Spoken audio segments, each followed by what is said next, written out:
At the beginning, Unisonic was introduced as kind of a side project, but today it really seems. No. It was never approached as a side project. It was always we always wanted to make it a real band. Yeah, maybe people thought, okay, it must be a project. You know, we made that very clear actually in the beginning, but it wasn't complete.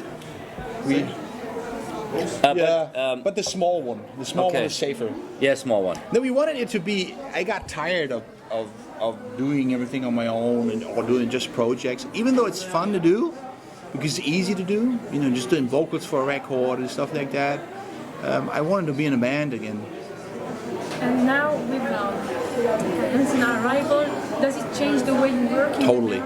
Because you have different points of view. We are all very different, but it's like.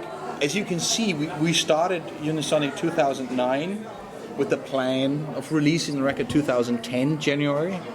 Nothing happened, you know. Even 2011, the record wasn't finished. So it's like I very early had a thought that we need another creative force. We need another guitar player, someone who can write songs and stuff. I didn't have him in mind because I didn't even think that he would have been interested. I had a friend of mine in mind. But when we played with Avantasia together, December 2010, South America, Tokyo, Switzerland, Sweden, Germany, we just felt like we got to do something together again because there was a nice chemistry going on between us, you know.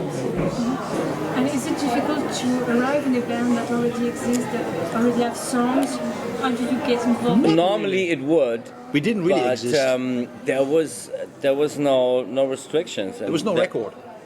So it's just exactly. They didn't have they didn't have any kind of how do you say? There was no real history yet. There was no shape of the band really. It was just persons, and everything was open. So for me, it was easy to integrate and to infiltrate and to penetrate and to. Don't do that again. Does it hurt? No, actually, it was kind of easy to get in because everybody in the band is kind of cool to work with. And but very different. We're all very different.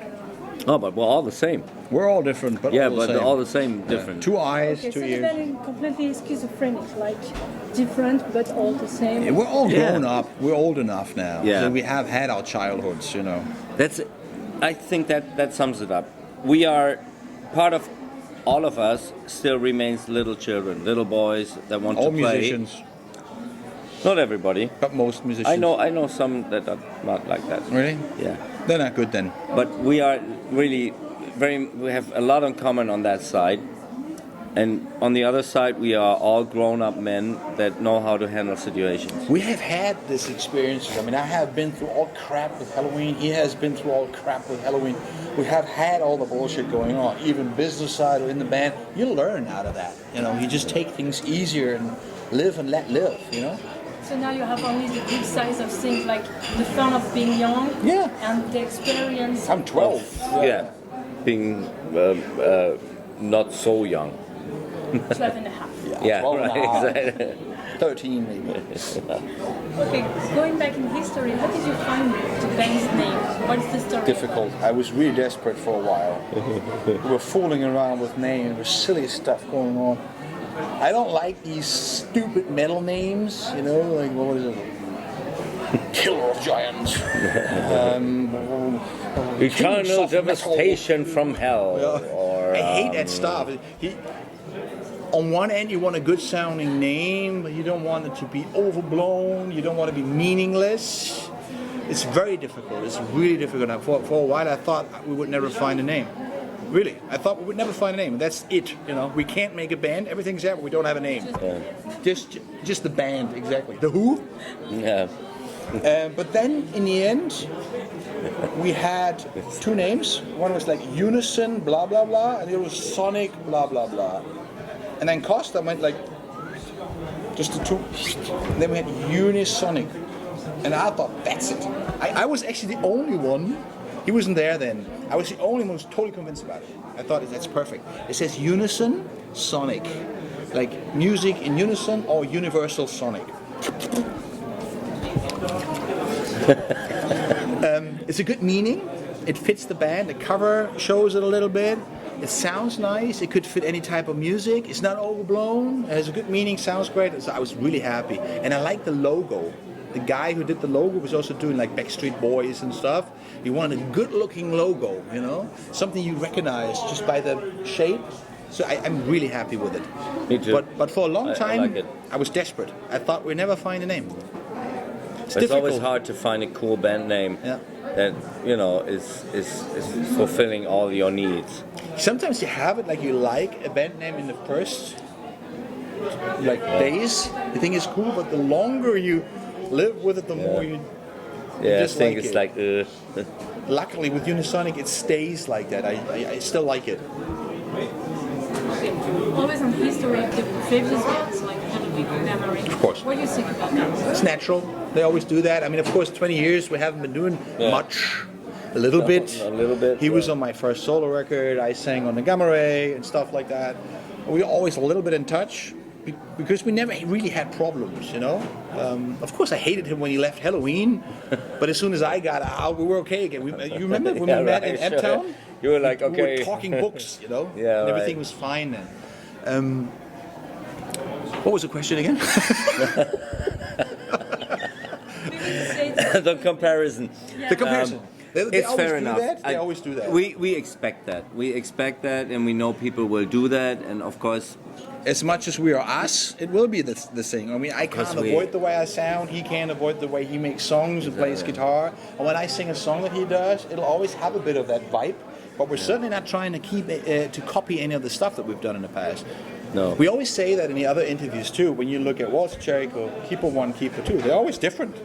We never repeated the previous record. So even if he would never have left the band and we would have done another record after Keeper 2 with him, it might have sounded like this. You don't know. It could have sounded completely different. So it's like we understand that people try to draw comparisons and that some expectations say, okay, now we'll get the real Keeper 3 or whatever. Maybe but, it is. Maybe it is the Keeper 3, and it is, it's just an album. We just like people to live and listen with open ears and decide if they like what they hear beyond having expectations. But we're also aware that we have to establish this band. You know, we know it's probably going to take 2 or 3 records to be accepted as a real band. Usually, right. It's normal. It's normal. There's like people have all these expectations. Now the focus is mainly on us. I'm sure after live playing and there's another record, things will change and we will get accepted. We will shape as a band. Yeah. So it's like for us, everything is much more clear than for the fans. Yeah. Because for the fans, they don't know what to expect and what will come, and they don't know how we feel.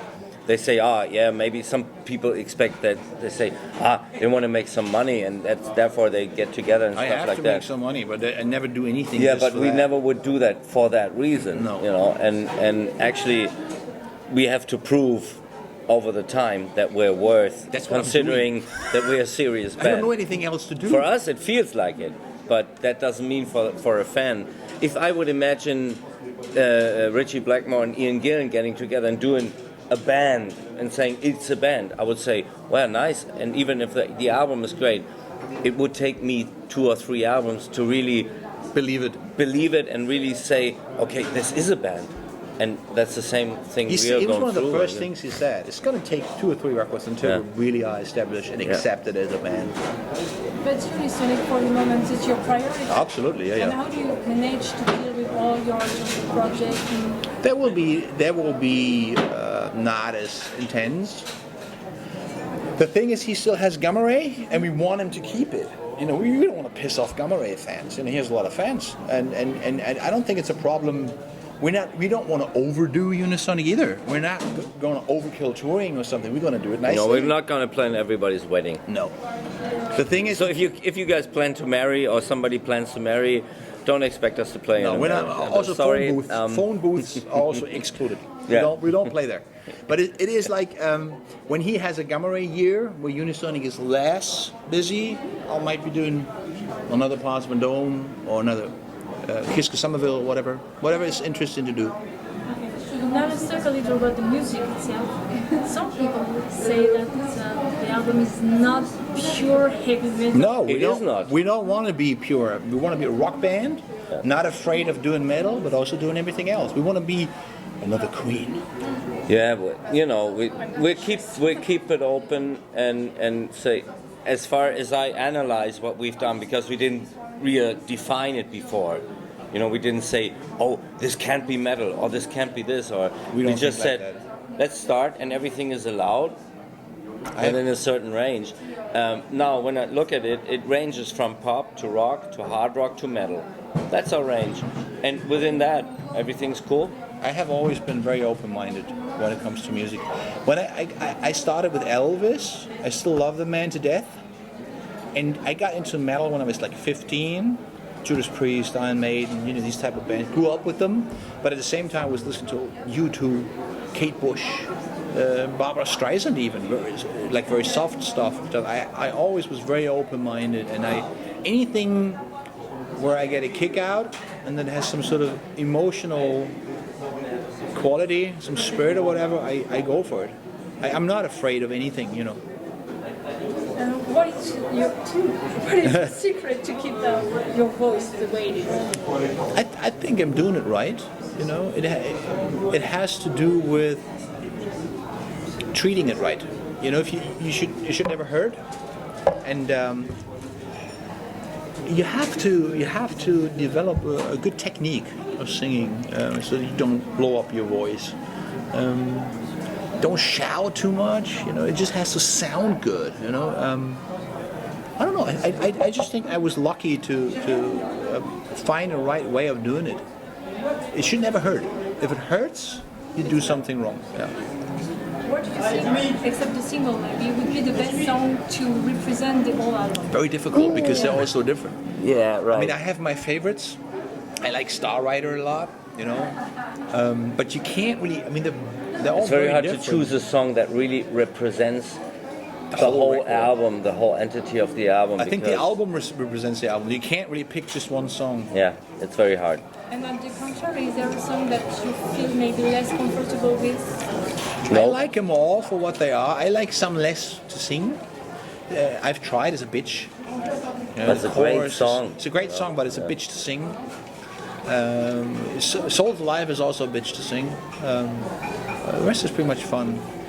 But everybody has his faves. Yeah, and with me, it changes at the moment from time to time. One time it's more this song, one time it's more that song. So I think I need some distance from the album to really judge. And in the end, I think I like it. I like the whole album, like every song. And what do you think what about it is. The next one? This song more because it is like that, and that song I like more because it is like that. It's true. I was surprised about some songs. I was surprised how they turned out. I did not expect We Rise, for instance, to be that good. It is like, if you ask Led Zeppelin, which song you like better, Immigrant Song or Stairway to Heaven? It's like, if I was Jimmy Page, I was like, I like them both. Yeah, that's what you do. You can't decide. It's impossible. Do you have any plan to play on stage? Yeah. No. This band will not tour at all. Yeah. We will go on tour, but without him. Yeah, exactly. Gilbert Bécaud will take over the lead vocals for the tour. Dennis wants to sing, right? Yeah, him too. And everybody whoever wants to join in from the audience is welcome too. So that will be our tour. He will sit at home, write new material. I'll watch everything on TV. Yeah, right. On live cam. No bullshit. Of course we go on tour. Yeah. We're going to start in May with South America, then Japan, summer festivals. Most festivals this year. Try to get on one of those festivals here in France too. Let's see if it works out. In autumn we're gonna do some more touring in Europe. So I think there's a good chance that we're gonna play here. At least once. Yeah. Or twice. Or maybe another time then. 3 times. Or not. I hope we do.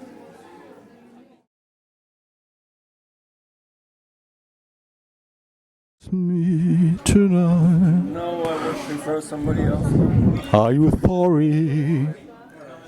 Drifted apart. Or not. Does your